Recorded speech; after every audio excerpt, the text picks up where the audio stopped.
We weren't expected to do much. We were relegated to bottom positions by most of the critics around.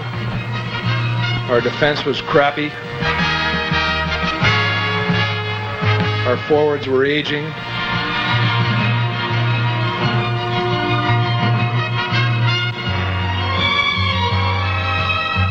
Or youthful and didn't have the knowledge of the game.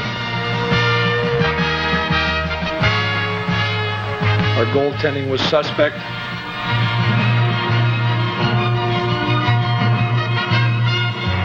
We had a bunch of guys that shared the same type of spirit. The spirit that you can't be told you can't achieve because you can't. You can't do because you don't have. We're together. We've got a great bunch of guys that can get the job done, and we're going to get it done.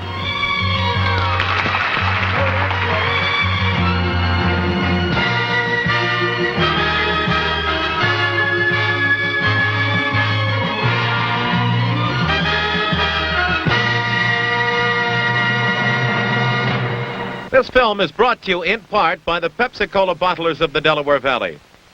The Philadelphia Flyers epitomize the work ethic. In a world of glamorized sport, they bring visions of the blue-collar set.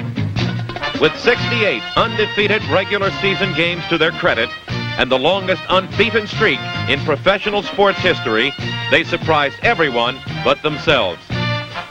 While other teams strive for unity, the Flyers remain deeply rooted in their tradition of family.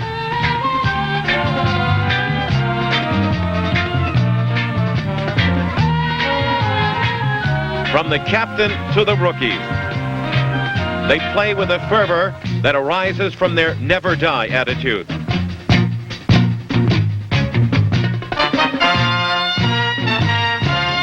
They are not afraid to get their clothes dirty. And when the contest begins, all else is pushed aside. Flyer fans would have it no other way. For this is a team of muckers and skaters, and they're proud of their style, just as long as you remember them as Philadelphia Flyers. At the top of the Flyers family tree is Bobby Clark. Still the inspiration for a new generation of Flyers, Clark doubled this year as assistant coach. Tied for the club lead in assists, his on-ice prowess helped young players like Brian Propp, who led all rookie scorers. Brian credits his smooth transition from the juniors to number 16. He helped me to get off to a really good start, and just playing with him and Reggie, like, it helped me so much because they work so hard and they're so experienced. They know their positions, and they can always tell me on the ice where to go, and it helped me to learn my position a lot better. And they told me about different players on different teams, on which guys to look out for. Sharp-shooting Reggie Leach already knows the league as he became the first Flyer to have 2 50-goal seasons. With left winger Bill Barber working the point and captain Mel Bridgman tough in front of the net, Philadelphia remained a strong offensive threat. Paul Holmgren emerged as the Flyers' best all-round player, bringing to mind memories of Jerry Dornhofer. And the Rat Patrol, anchored by center Kenny Linsman, sparked the Flyers from mid-season on.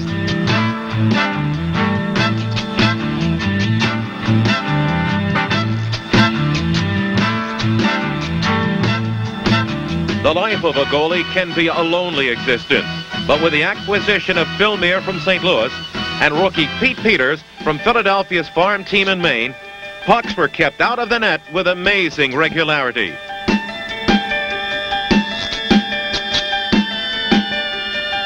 Rookie Norm Barnes, another link in the Maine connection, won the distinguished Barry Ashby Award as the Flyers' best defenseman. Norm Barnes.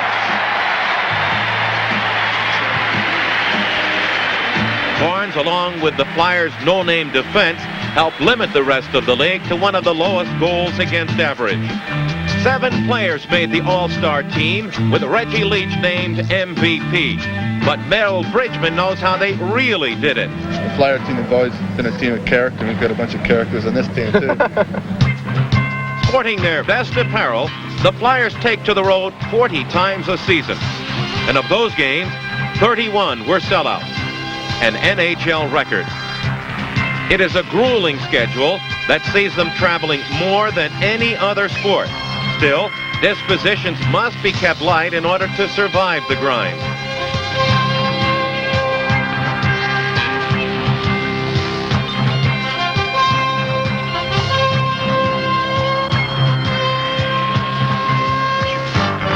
They travel over 60,000 miles each year, winding up in locker rooms throughout unfamiliar cities across North America. This day, the team is in Buffalo, and with all the outside distractions, practice sessions can be a time to get your squad loose and thinking of hockey again. General Manager Keith Allen, who masterminded rebuilding the Flyers, watches the team as they ready for the game. Tonight, the Buffalo Sabres will be trying to do what every other club wants to do: beat the first-place team in the league.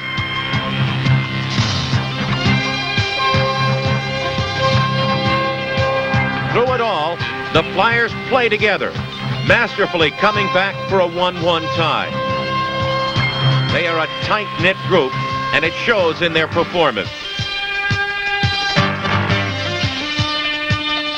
The next morning, they rise early for a bus trip to Toronto. It is a process that continues through sunny days and blizzards alike, for there is always another game to win in another city. Through the first half of the season, the Flyers played with the pressure of a long unbeaten streak. Tonight against Pittsburgh, they could tie the all-time record of 28 games without a loss. Yeah, they're going to keep going for about 35 or 40. Yes, sir. We're right behind them. Flyers have the heart, they have the team to do it. They're going all the way this year. The Penguins got an early 1-0 lead, putting the streak in jeopardy. But defenseman Ben Wilson took a goal-mouth feed and scored. With only minutes left in the contest, the Flyers had dramatically tied the game and the record. Now the Canadians would have to share their achievement with the boys from Broad Street.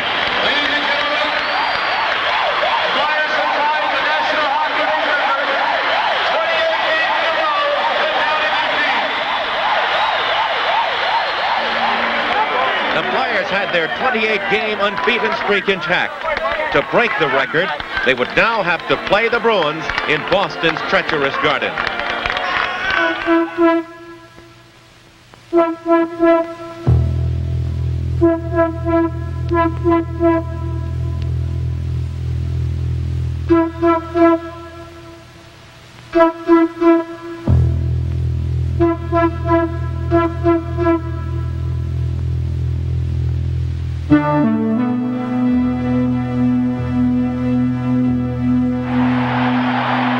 With a capacity crowd of hungry lunch pailers on hand, Boston wanted nothing better than to end the streak.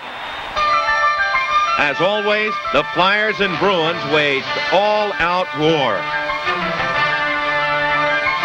Only this time, Philadelphia refused to lose the battle.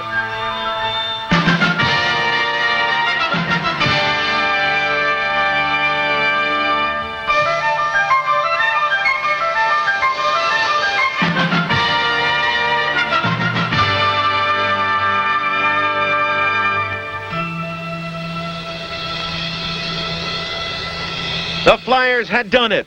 With a 5-2 win, they established the longest undefeated streak in the history of professional hockey. And with it, immortality. Even Boston fans had to salute such an awesome accomplishment.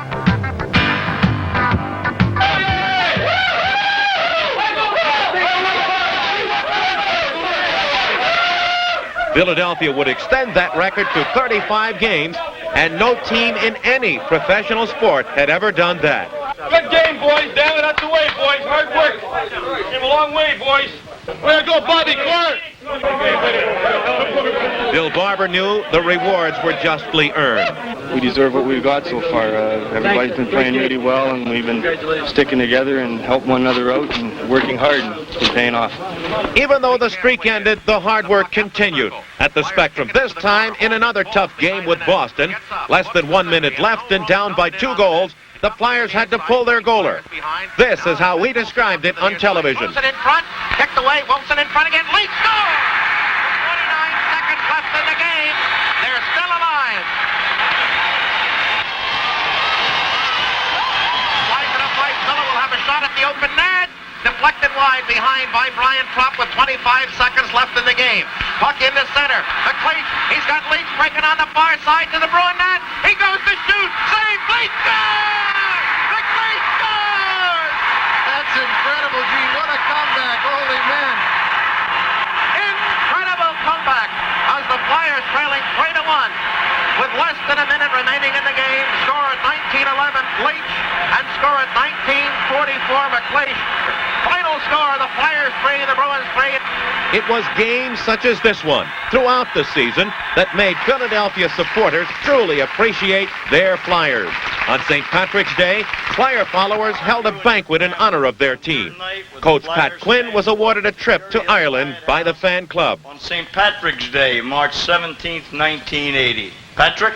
Listening to his words, it was easy to see why he loved being in Philadelphia. I believe in the fans. They're what it's all about. The fan clubs. Until I was here in Philadelphia, I had never experienced this type of support anywhere. Here's a bunch of guys that haven't had a night off, but they thought enough about you to come here and give you a night when they've played maybe 15 games in the last 25 nights. And that tells me something about this group of guys here. And it tells me something about you too, so. Captain Mel Bridgman was up next, and he had some choice words about his 2 coaches. Hi, Pat. The recent brawl in Vancouver, where unfortunately Pat was suspended, everyone thought Brian O'Neill was the only one that was mad at Pat. There's also 3 other players. There was 3 of us that were all safe and sound in the penalty box until he waved us out into the fight. Also, Bobby's just bought a 4-wheel Eagle, as he should be flying high with the new purchase. But how high can you fly with 10 goals?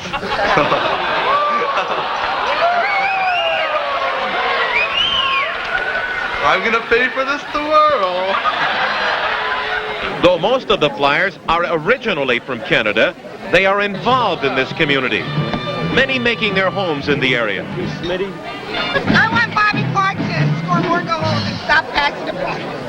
Finally, the Flyer wives sang a tribute to Pat Quinn, leader of their hard-working husbands. Smiling sure is like a morning spring in the lilt of Irish laughter. You can hear the angels sing when Irish eyes are happy. All the world seems bright and gay, and when Irish eyes are smiling, sure they feel your heart away. In Stanley Cup years, they had been the Broad Street Bullies. But this new Flyers team also put speed and finesse on their side. They'd need it in the first round of the playoffs if they were to stop Edmonton and their 19-year-old sensation, Wayne Gretzky. If Philadelphia had thoughts of a runaway, they were quickly put to rest as the upstart Oilers dug deep into their well of reserves, trying to derail the Flyers.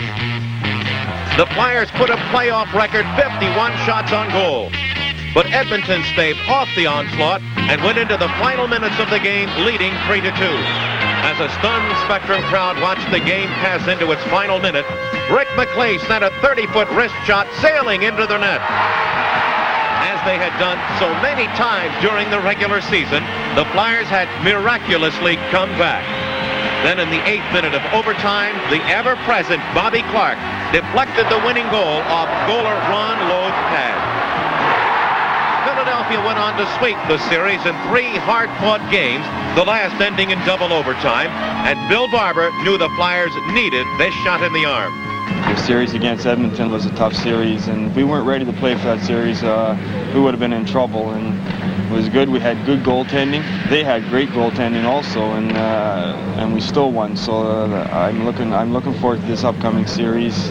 With the Rangers waiting in the wings, the Flyers went back to practice. This season, head coach Pat Quinn installed a more wide-open system that was better suited to the talent he had. During his 8 years as a defenseman in the NHL, Pat often played the tougher scorers on the opposition, and the knowledge he acquired enabled him to pass his wisdom on to his players. And I don't care where, if you put your stick down, just put her down. If you're going to try to shoot, that alone is not going to get a shot off. What has Pat Quinn brought to the Flyers this year? I think, as well as bringing some of those players from Maine that have done an outstanding job here, you know, Pat's, he's worked at our system. He's worked and helped each one of us individually. He's very dedicated, and I think his dedication, the way he works, carries over to us. If you can come back into the zone and while he stopped, get a good hit on him, especially early in the series, maybe it might wake him up a little bit as far as stopping and pulling that particular play off. In his first full year as head coach, Quinn was presented with the Adams Award as the NHL's Coach of the Year. Being from outside the organization, and I believe you could ask players throughout the league, if there was one organization that typified the word team, they'd probably say the Flyers. The trick is, we don't want to... His hard work had paid off, but now the Rangers loomed dead ahead. Because that's how we're going to beat them. Yeah, definitely. It would be a rematch of last year's quarterfinals, but this year's Flyers were prepared to avenge last season's rout. Philadelphia entered the series with surprises in mind for Fred Shero and his blue shirts from Broadway. Mel Bridgman was called on to shadow the great Phil Esposito, and no matter where Espo skated, Mel was right on top of him. Meanwhile, the Flyers barraged the Ranger net with goal after goal.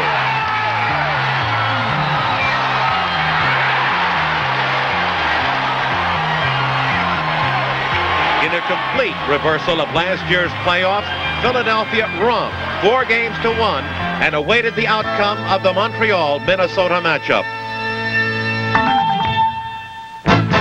Minnesota and Philadelphia would play in the semifinal round since the young North Stars had bested the Canadiens in a stunning 7-game upset. They hoped their momentum would carry over into the Spectrum, but Flyer fans knew their team was also hot. So the question remained, could the Flyers' experience extinguish Minnesota's youthful spark? The freewheeling North Stars skated to a shocking 6-5 victory in Game 1.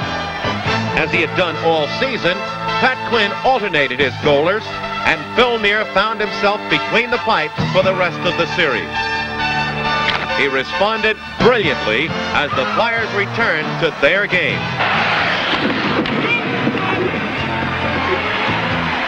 With the power play finally in gear, Philadelphia set a club record of 4 for the most power play goals in one game. The Flyers took many penalties themselves.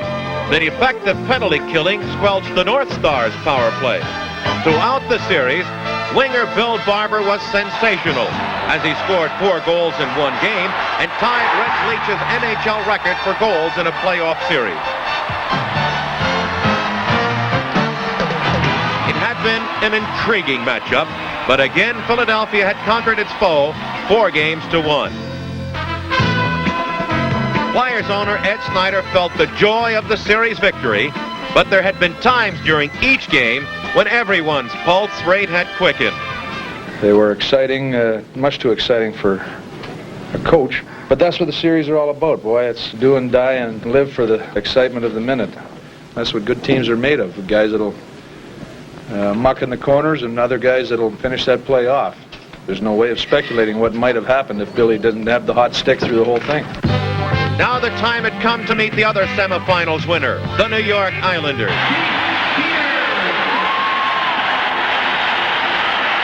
The Stanley Cup Finals were again back home where they belong. In keeping with his year-long game plan, Quinn switched to goaler Pete Peters, even though Phil Meir had gone 5 games undefeated in the playoffs.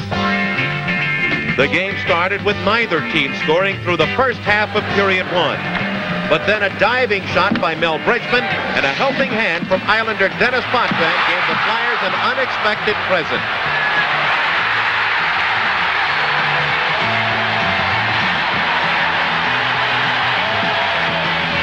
Philadelphia took a 3-2 margin into the last period, but they could not make that lead stand up.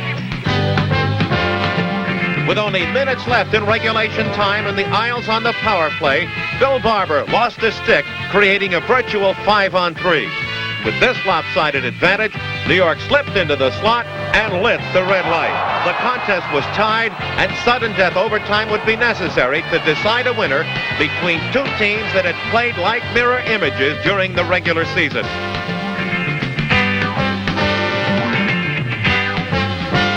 Play was even in the extra stanza until Jimmy Watson was called for the first overtime penalty ever in a Cup final. Penalty for number 20, Jimmy Watson, 2 minutes for holding. The Islanders took advantage of the Flyers' shorthanded situation as Dennis Potvin ended the struggle.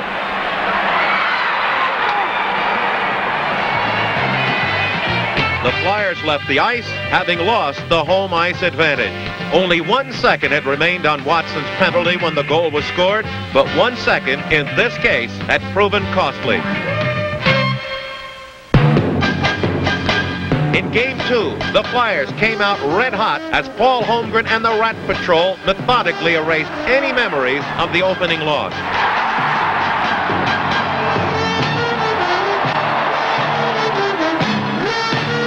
Playing his finest hockey of the year, Bobby Clark had 4 points on the night, putting him third among all active Stanley Cup scoring leaders. With feisty Kenny Linsman fired up, the Flyers continued the rout as Linsman fed Holmgren a perfect pass for his third goal in the game. Holmgren's first hat trick ever was also the first time in Cup competition that a United States-born hockey player had achieved such a feat. With an 8-3 win, the Flyers evened the series and were again ready to bid for the Stanley Cup. The series resumed 2 days later at the Nassau Coliseum for the rugged middle games 3 and 4.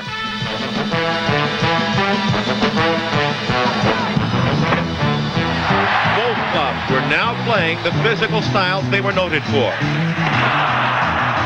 During the third game, Paul Holmgren and blue liner Jimmy Watson both went down with injuries, and their absence was heavily felt. New York put their power play into full swing, and the Flyers could not recover. They lost both encounters on the island and trailed in the series 3-1. The Flyers had their work cut out if they were to stay alive.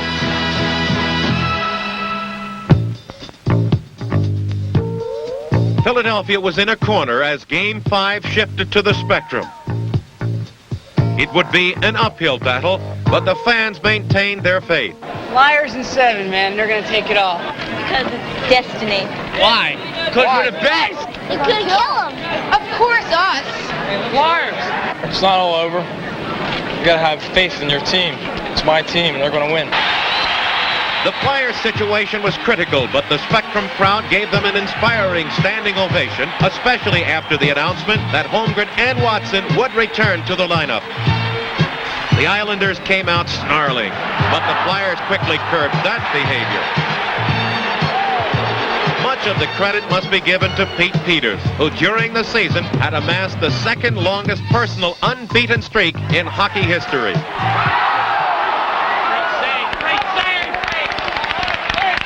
Peters turned back 35 shots as the Spectrum rocked. Let's go, Flyers!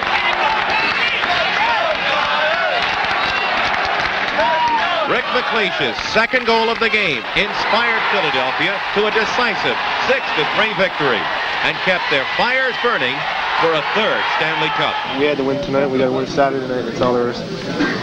The pressure, I guess, someone has to be on them because they've got to be thinking they've got to win on the island there, because if they don't, then they're going to be in trouble coming back here. Played very soundly, and with this win tonight, we hope we have tightened their cheeks up a little bit.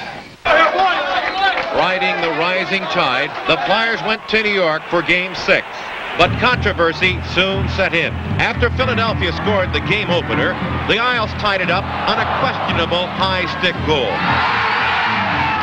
Philadelphia protested, but to no avail.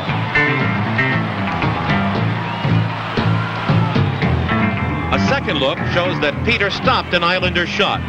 But on the ensuing rebound, Dennis Potvin brought his stick high into the air for the controversial goal.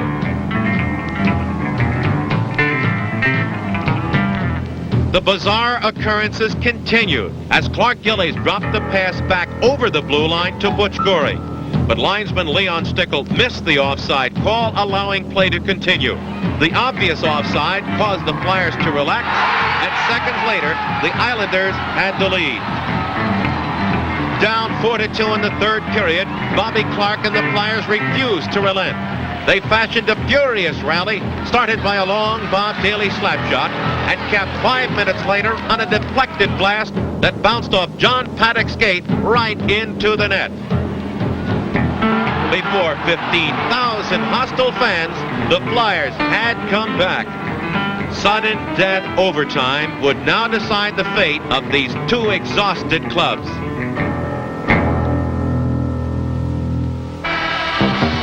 They had played 99 games to reach this point, and now one shot could decide the fate of an entire season. Both teams had their chances through 7 minutes of extra play, neither able to score, until John Tonelli set a perfect pass right onto the stick of Bob Nystrom, and the 1980 Stanley Cup was history. The Flyers had lost this controversial game, and with it a series that was so close, the Islanders scored but one more goal than Philadelphia.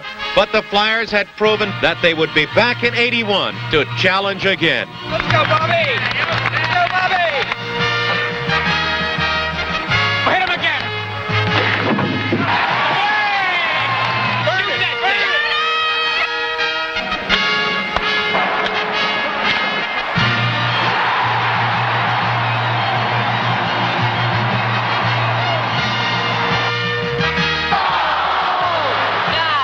In a world of half-baked efforts, the Philadelphia Flyers achieved professional sports' longest undefeated streak and the Stanley Cup Finals for the fourth time in 7 years, to make them the team to remember.